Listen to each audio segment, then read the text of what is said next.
15.5 বছর শাসন নয়, আওয়ামী লীগ সরকার দেশকে শ্মশানে পরিণত করেছে বলে মন্তব্য করেছেন জামায়াতের আমির ডক্টর শফিকুর রহমান।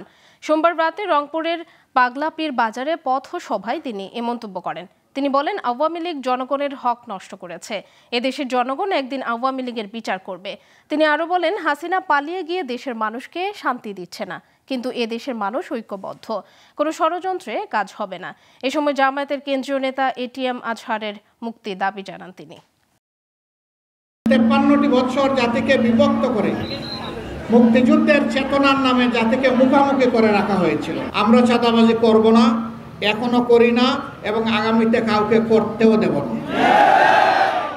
আমরা দখল বাণিজ্য করি না, এখনো করছি না, আগামীতেও করব না এবং কাউকে দখলদারির রাজত্ব চালাতেও দেব না।